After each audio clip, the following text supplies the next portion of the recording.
नमस्कार दर्शकों, meet the media में आपका स्वागत है। जैसा कि आप जानते हैं, इस चैनल पर हम मीडिया क्षेत्र की विभिन्न हस्तियों से आपकी मुलाकात कराते हैं और आपको लेकर जाते हैं पत्रकारिता और मीडिया जगत की एक अलग दुनिया में। वहाँ किस तरह से काम होता है, वहाँ करियर की किस तरह की अपॉर्चुनिटीज़ होती हैं, करियर में किस तरह के चैलेंजेस होते हैं, लोग क्यों पत्रकारिता को अपनाते हैं और पत्रकारिता से किस तरह से सामाजिक बदलाव और अलग किस्म के दूसरे बदलाव देखने को मिलते हैं। आज हम आपकी मुलाकात कराने जा रहे हैं मधुरिमा राजपाल जी से। मधुरिमा जी वर्तमान में हरिभूमि समाचार पत्र में कार्यरत हैं और विगत 10 वर्षों से वे पत्रकारिता क्षेत्र में हैं। आपने काफ़ी सारे अवार्ड्स, काफ़ी सारे रिकॉग्निशंस भी इस बीच में जीते हैं। काफ़ी सारे जो आपके समाचार हैं जिनके प्रकाशन से समाज में भी बदलाव आया है, प्रशासन को भी आपने झकझोरा है और काफ़ी सारे एक्शन भी कराए हैं। साथ ही आपने बहुत सारी सेलिब्रिटीज़ जो बॉलीवुड की हों या टेलीविज़न जगत की हों, उनको आपने इंटरव्यू किया है। आज हम उनके करियर की जर्नी के बारे में जानेंगे, वो कब और कैसे इस क्षेत्र में आई इस बारे में जानेंगे, किस तरह की चुनौतियां उनके काम में हैं उसके बारे में जानेंगे, और यंग जर्नलिस्ट जो हैं उनके लिए उनका क्या संदेश है यह भी हम जानेंगे। तो मधुरिमा जी, आपका बहुत बहुत स्वागत है। Thank you sir. और हम हमारे इंटरव्यू की शुरुआत आपसे इस तरह से करेंगे कि जो पत्रकारिता का क्षेत्र है या मीडिया जगत की जो दुनिया है जी, ये इसमें आपका आना किस तरह से हुआ? एज ए जर्नलिस्ट अगर बात की जाए तो मेरी हरिभूमि से ही मेरी मीडिया जर्नी स्टार्ट हुई है। 2014 में मैंने हरिभूमि को ज्वाइन किया था, बट मैंने वहाँ पर क्लासिफाइड पोर्टल देखती थी। मैं एज ए जर्नलिस्ट मैंने ज्वाइन नहीं किया था, और इवन मैं तो ये कहूँगी कि मैंने कभी सोचा भी नहीं था कि मैं जर्नलिस्ट बनूँगी।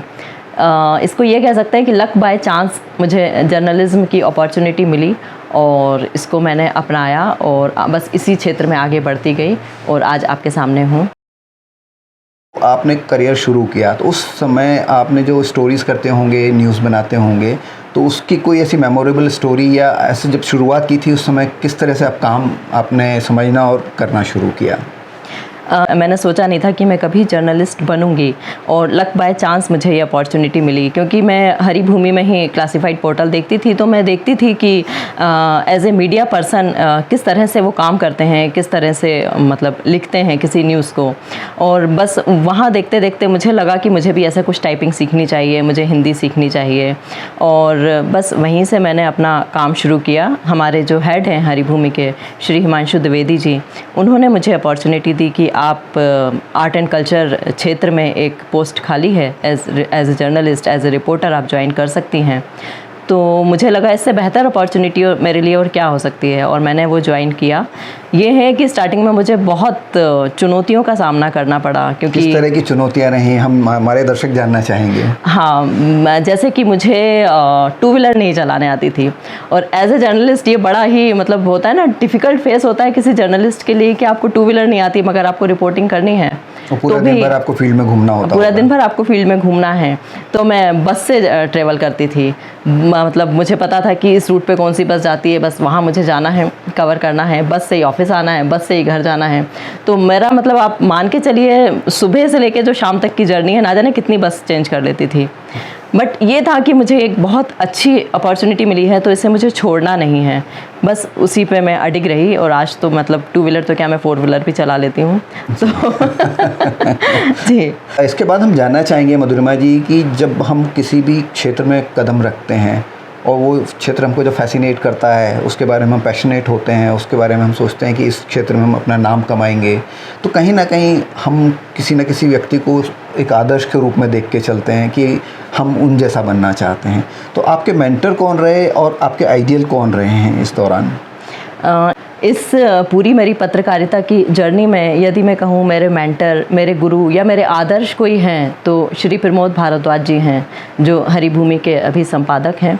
क्योंकि उन्होंने ही मुझे सिखाया कि तुम्हें किस तरह से चैलेंजेस को फेस करना है, तुम्हें किस तरह से रिपोर्टिंग करनी है। अपना जो एक होता है ना, हर एक महिला में एक महिला वाला तत्व आ जाता है कि मैं ये नहीं कर सकती, मैं ये बात नहीं कर सकती, मैं ये नहीं कर सकती। तो उन्होंने मुझे वो सारी चीज़ें फेस करना सिखाया कि तुम अपने आप को ये भूल जाओ कि तुम महिला हो या पुरुष हो, तुम बस एक रिपोर्टर हो और तुम्हें अपना काम करना है।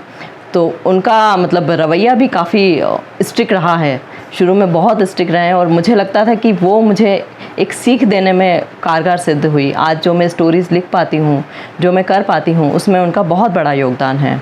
तो मैं उनको अपना आदर्श गुरु या मेंटर बहुत अच्छे से बोल सकती हूँ एज ए पत्रकार।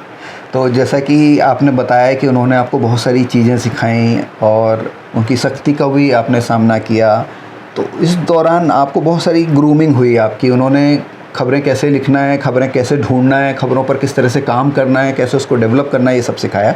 तो इसी से जुड़ा हुआ मेरा प्रश्न है कि अगर कोई जर्नलिस्ट है, ख़ास तौर से जो एस्पायरिंग जर्नलिस्ट, नए जर्नलिस्ट होते हैं, तो उनके लिए ऐसे कौन से स्किल्स आप सजेस्ट करेंगी जो कि पत्रकारिता में अगर आपको अच्छा करियर बनाना है तो वो बहुत ज़रूरी है? सबसे पहले तो जर्नलिस्ट को अपडेटेड रहना चाहिए। मतलब आपको भले ही सोशल मीडिया हो, न्यूज़पेपर हो, डिजिटल प्लेटफॉर्म हो, आपको बिल्कुल अपडेटेड रहना चाहिए कि दुनिया में या समाज में चल क्या रहा है। खासकर आपको अपनी बीट से रिलेटेड तो ज़रूर ही अपडेटेड होना चाहिए। जैसे मेरी आर्ट एंड कल्चर बीट है, सेलिब्रिटीज़ को भी देखती हूँ, तो मैं इसमें काफ़ी मतलब इंटरेस्ट लेती हूँ कि कौन सा सेलिब्रिटी आया है, कौन सी फ़िल्म की शूटिंग चल रही है, किससे इंटरव्यू लाइनअप हो सकता है, क्योंकि इसी से ही आप एज ए जर्नलिस्ट अपने आप को रिप्रेजेंट कर पाते हैं। आप इंटरव्यू लेते हैं, उसको पब्लिश करते हैं।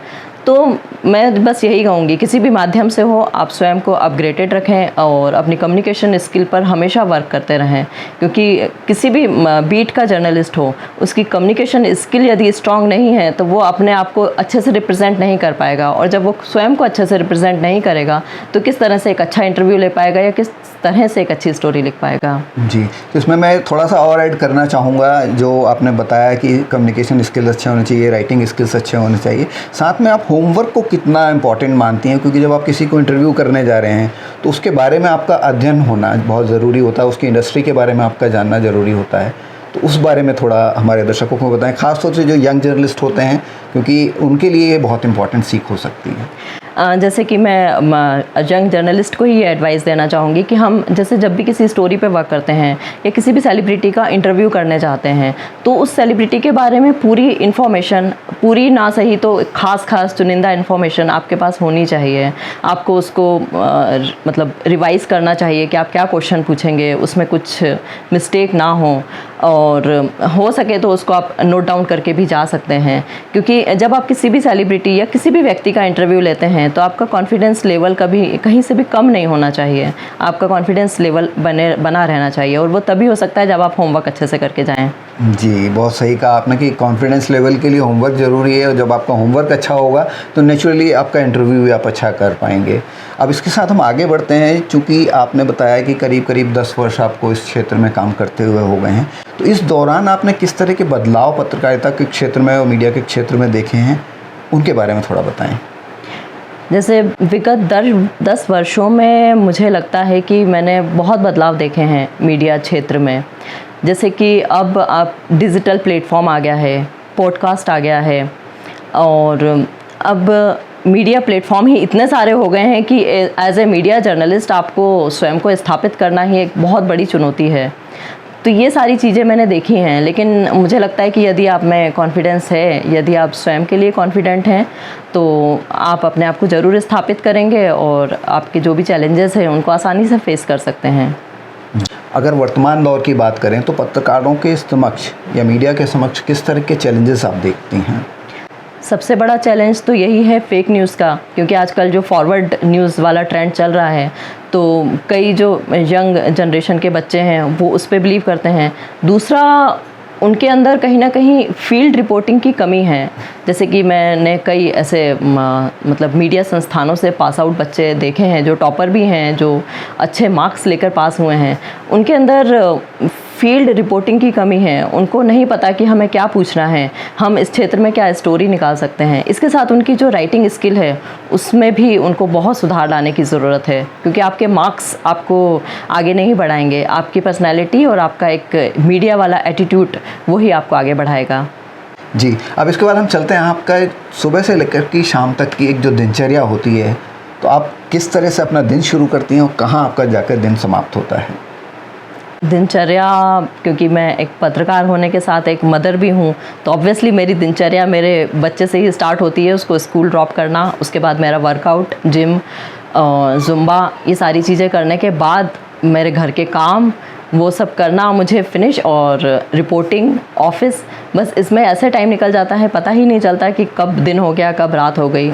और रात में भी वही अपने जितनी भी रिस्पॉन्सिबिलिटी हैं as a mother, as a wife, वो सारी कंप्लीट करने के बाद ही फिर मैं जो है रिलैक्स होती हूँ। तो ऑन एन एवरेज आप दिन में कहाँ कहाँ और कितने जगह पत्रकार वार्ताओं में जाती हैं या इंटरव्यूज़ करने जाती हैं? किस तरह का आपका, अगर एज अ प्रोफेशनल देखा जाए तो आपका रूटीन होता है? ये कई बार डिपेंड करता है। कई बार इतनी प्रेस कॉन्फ्रेंस होती है कि हम लोग दिन भर मतलब 3 या 4 प्रेस कॉन्फ्रेंस या इंटरव्यूज़ अटेंड कर लेते हैं। और कई बार ऐसा होता है कि कुछ भी नहीं है, तब भी हमें टेंशन होती है कि हमें स्टोरी निकालनी है, हमें पेज किसी भी तरह से फिल करना है, तो क्या करना होगा। तो मेरे लिए वो फेज़ ज़्यादा चैलेंजिंग होता है जब मेरे पास कुछ नहीं होता, क्योंकि जब कुछ होता है तब मुझे पता है कि मुझे आज के दिन क्या करना है, किस तरह से इंटरव्यू लेना है। बस ये है कि हेक्टिक शेड्यूल हो जाता है। बट जब कुछ ना हो तब आपके पास और टेंशन है कि आप कैसे अपने आप को, अपना वर्क कंप्लीट करेंगे। जी, अब इसके बाद चलते हैं, जैसा कि आपने बताया कि एक सोशल मीडिया की भी हमने चर्चा की कि डिजिटल मीडिया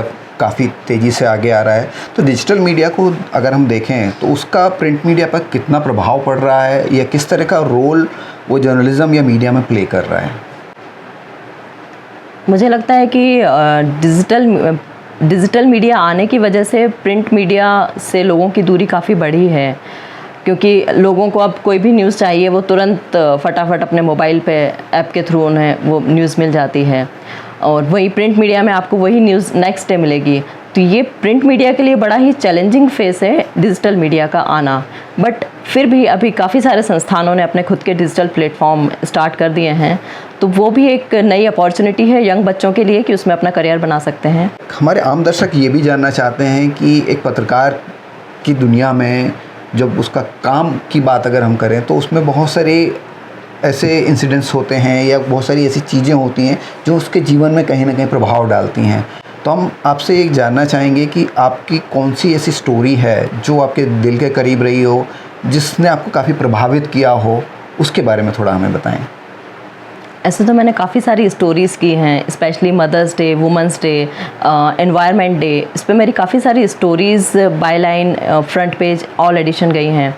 लेकिन एक स्टोरी मतलब मेरे दिल के अभी भी करीब है, जबकि वो फ्रंट पेज स्टोरी नहीं थी, मेरे ही पेज की स्टोरी थी। वो फादर्स डे पे मैंने एक स्टोरी की थी, और जिसमें मैंने एक बच्ची से बात की थी, क्षमा उर्मिल, जो बहुत अच्छी आर्टिस्ट हैं, बहुत अच्छी पोइट्री लिखती हैं। और क्योंकि उनकी जर्नी इतनी मतलब कहेंगे डिफ़िकल्ट बोलें या चैलेंजिंग बोलें, क्योंकि 1998 में एक हादसे में उन्होंने मतलब बहुत लाचार हो गई थी, 18 ऑपरेशन उन्होंने फेस किए। उसके बाद भी उस लड़की ने हार नहीं मानी। उसके बाद उसने फाइन आर्ट्स में ग्रेजुएशन किया, पीजी किया, और आज एक बहुत अच्छी चित्रकार हैं, बहुत अच्छी कवियत्री हैं। जब मैंने फादर्स डे पे उनसे बात की तो उन्होंने मुझे बताया कि किस तरह से उनकी जर्नी में उनकी माँ का योगदान है। वो कहती थी मैं चल नहीं पाती थी, लेकिन मेरे हर कदम पे मेरी माँ मेरे साथ थी। तो वो स्टोरी मतलब लिटरली मैं आपको बोलूँगी कि मुझे उनसे बात करते करते रोना आ रहा था, और मैं किस तरह से अपने आंसू छुपा रही थी ये शायद मुझे भी नहीं पता। तो काफ़ी हार्ट टचिंग स्टोरी है, क्योंकि मैं भी अपनी माँ से बहुत इंस्पायर हूँ, और मुझे लगता है कि भले ही वो मुझसे दूर हैं, बट फिर भी वो मतलब मेरे हर कदम पे मेरे साथ हैं। कभी महीने या 2 महीने में हम लोग मिल पाते हैं, या मैं जाती हूँ या वो आ पाती हैं, बट फिर भी एक बार दिन भर में 5 मिनट वो बात कर लेती हैं, तो मुझे लगता है कि उनको मेरी पूरी दिनचर्या पता है। मेरे आवाज़ से वो पहचान जाती हैं कि आज इसका मूड कैसा है, या आज इसके पास कितना वर्कलोड है। तो वो मेरे दिल के काफ़ी करीब स्टोरी रही, क्योंकि वो एक था बेटी का माँ से कनेक्शन, तो वही कनेक्शन मैंने अपने में भी महसूस किया। तो वो स्टोरी मेरी हार्ट टचिंग है। इसके अलावा भी मेरी काफ़ी सारी स्टोरीज़ हैं, जैसे अभी हाल ही में मैंने मदर्स डे पे एक स्टोरी की थी, जिसमें मैंने ऐसी माँओं से बात की थी जिन्होंने अपने बच्चे की जान बचाने के लिए अपना लीवर डोनेट किया। तो वो भी मेरे लिए काफ़ी हार्ट टचिंग थी, क्योंकि उस माँ का कहना था कि भले ही मेरी जान चली जाए लेकिन मेरे बच्चे को कुछ नहीं होना चाहिए। तो एक माँ का डेडिकेशन, एक माँ का समर्पण जो मैंने उस स्टोरी में मतलब फेस किया, और उसको पूरी तरह से कोशिश की कि उसको लिखूं भी उसी लहजे में, और वो भी मेरी फ्रंट पेज स्टोरी गई। तो बहुत सारी ऐसी स्टोरीज़ हैं जो मेरे दिल के करीब हैं। जी। तो मधुरिमा जी, मैंने आपकी एक स्टोरी और देखी थी जिसको मैं आपको याद दिलाना चाहूँगा, जिसमें कि आप फॉरेस्टमैन ऑफ इंडिया के बारे में बात कर रही थी और शायद वो असम के किसी व्यक्ति के ऊपर थी। जी। तो वो भी एक काफ़ी इम्पैक्टफुल स्टोरी लगी थी मुझे, उस बारे में भी थोड़ा हमारे दर्शकों को जानकारी दें। जी, वो मेरी स्टोरी आज से कुछ वर्षों पहले वर्ल्ड एनवायरनमेंट डे पर थी और वो भी मेरी फ्रंट पेज स्टोरी थी इन ऑल एडिशन, जिसमें भारत के forest man of India Jadav Payeng, उनसे मतलब मैंने बातचीत की थी वहाँ के कोऑर्डिनेटर के थ्रू, क्योंकि वो पद्मश्री हैं और मतलब उस व्यक्ति का जीवन भी मुझे इतना इंटरेस्टिंग लगा कि उसने असम का माजुली द्वीप, जो विश्व का एकमात्र नदी द्वीप है, उसको बचाने के लिए अपना पूरा जीवन न्यौछावर कर दिया, पूरे दुनियादारी समाज से दूर। बस उन्होंने बचपन से ही उस द्वीप पर ही अपना जीवन जिया, वहाँ पेड़ों को लगाते थे, उनको पानी देते थे कि वहाँ पर बस हरियाली बनी रहे, और उस हरियाली के लिए उन्होंने अपना पूरा जीवन समर्पित किया। पद्मश्री से भी सम्मानित हैं। तो वो बहुत इंटरेस्टिंग स्टोरी रही मेरे लिए और मेरी वो फ्रंट पेज स्टोरी थी इन ऑल एडिशन। तो मैंने शायद ऐसा सुना है कि उस स्टोरी को करने के बाद शायद आप भी पुरस्कृत हुई थी। जी, उस स्टोरी को करने के बाद मुझे वसुधा सम्मान से भी सम्मानित किया गया था, क्योंकि जब मैंने उसे सोशल मीडिया पर अपलोड किया तब मुझे क्यूरीज आई थी कि आपने ये स्टोरी की है, किस तरह से की, और काफ़ी सारे उसमें चीज़ें मुझसे पूछी गई और फिर मुझे वो सम्मान दिया गया। जी। इसके साथ ही ये भी जानना चाहेंगे कि आपने पॉजिटिव इम्पैक्ट डालने वाली स्टोरीज़ भी काफ़ी की, इस तरह की स्टोरीज़ भी की। कभी कभी ये कहा जाता है कि पत्रकारों का जो होता है कि प्रशासन पर भी काफ़ी, जब आप का काम करते हैं तो प्रभाव पड़ता है और एक्शन लेने पे आप मजबूर करते हैं। तो हमारे दर्शक ये भी सोच रहे होंगे कि आपने कौन सी ऐसी स्टोरी करी है, उसके बारे में भी बताएं जिससे कि आपने कोई एक्शन कराया हो, किसी को न्याय दिलाया हो।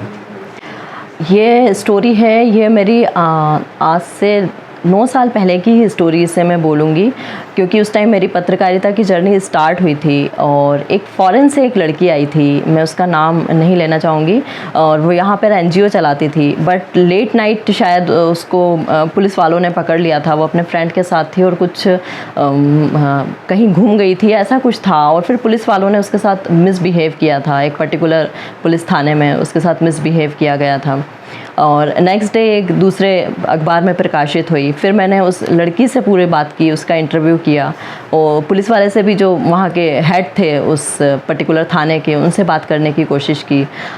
तो उसके बाद उनके खिलाफ़ एक्शन लिया गया था। तो ये मैं कहूँगी कि मेरी एक इंटरव्यू से प्रशासन अवेयर हुआ और इस तरह से उन्होंने स्ट्रिक्ट एक्शन लिया। तो धन्यवाद मधुरिमा जी। अब चलते चलते हम जानना चाहेंगे आपसे कि आपकी हॉबीज़ क्या हैं, ख़ास तौर से जब आप थक जाती हैं तो अपने आप को अनवाइंड करने के लिए क्या करती हैं, जिससे कि आप वापस एनर्जी पा सकें और मोटिवेटेड रह सकें, क्योंकि पत्रकारिता में भी अन्य फील्ड्स की तरह काफ़ी स्ट्रेस होता है, काफ़ी मानसिक तनाव से आपको गुजरना पड़ता है। तो उस तनाव को दूर करने के लिए और अपने आप को मोटिवेटेड रखने के लिए आप ऐसा क्या करती हैं, तो हमारे दर्शकों को बताएं। अपने आप को मोटिवेटेड रखने के लिए और रिलैक्स्ड फील करने के लिए एक तो ध्यान बहुत ज़रूरी है, ध्यान या मेडिटेशन या वर्कआउट। इसके अलावा डांसिंग का भी मुझे बहुत शौक़ है, और एक और चीज़ का मुझे शौक़ है कविताएं पढ़ने का। अरे वाह। और सुनने का। तो मैं इस तरह से कुछ कविताएं भी पढ़ती हूँ जो मोटिवेटेड हों, जो मतलब कभी कभी ऐसा आपको लगता है कि आप काफ़ी डिप्रेसिव फील कर रहे हैं, तो वो उस डिप्रेशन जोन से निकाल कर लेकर आती है और आपको बिल्कुल फुल ऑफ एनर्जी से भर देती है, मोटिवेटेड कर देती है। बिल्कुल हमारे दर्शकों को भी हम चाहेंगे कि आप एनर्जी से भरें, और अगर आपको कोई कविता याद आती हो जिसको कि आप हमारे दर्शकों से के साथ शेयर करना चाहें, तो स्वागत है आपका। ओके, मुझे एक कविता याद आ रही है, अमिताभ बच्चन की कविता है वो, और बिल्कुल मोटिवेशन से भरपूर है। उसके वर्डिंग है, गर जुनून हो सर पे तेरे और अंतर में हो विश्वास, गर जुनून हो सर पे तेरे और अंतर में हो विश्वास, फिर ठोकर और ठुकराने का होगा कहाँ तुझे एहसास, फिर ठोकर और ठुकराने का होगा कहाँ तुझे एहसास, मकसद में सच्चाई है तो सीना ठोक कर यही कहो, मकसद में सच्चाई है तो सीना ठोक कर यही कहो, झुकना होगा दुनिया तुमको विश्वास पे अपने खड़े रहो, झुकना होगा दुनिया तुमको विश्वास पे अपने खड़े रहो, अड़े रहो अड़े रहो। वाह। Thank you. आपकी इस मोटिवेशनल कविता के बाद अब हमारा इंटरव्यू लगभग समाप्ति की ओर है, लेकिन चलते चलते हम आपसे ये जानना चाहेंगे कि अगर आप पत्रकार ना होती तो क्या होती? मैं यदि पत्रकार ना होती तो मैं मैथ्स की प्रोफेसर होती, क्योंकि मैं मतलब मैथ्स मेरा हमेशा से फेवरेट सब्जेक्ट रहा था, क्योंकि अब मैं कहूँगी अब तो मैं भूल चुकी हूँ, बट मैं एमएससी मैथमेटिक्स हूँ और यूनिवर्सिटी टॉपर रही हूँ मैं। तो मेरा पैशनेट थी मैं मैथ्स के लिए कि मुझे मैथ्स की प्रोफेसर ही बनना है, मुझे मैथ्स ही मतलब पढ़ाना है स्टूडेंट्स को। तो बट वो मैंने जैसा कि बताया कि मेरी जर्नी लक बाय चांस रही और एज ए जर्नलिस्ट मैं इस क्षेत्र में आई। तो बट आज मैं एक पत्रकार के रूप में स्थापित हूँ और मैं अपनी इस जर्नी से खुश हूँ और आगे भी कुछ अच्छा नया क्रिएटिव करती रहूँगी। जी, बहुत बहुत धन्यवाद आपकी इस इंटरव्यू के लिए और हमारे चैनल के लिए समय निकालने के लिए। आपसे एक और मुलाकात करेंगे जिसमें हम और दूसरे पहलुओं पर चर्चा करने की कोशिश करेंगे। आज के एपिसोड में बस इतना ही। बहुत बहुत धन्यवाद। Thank you.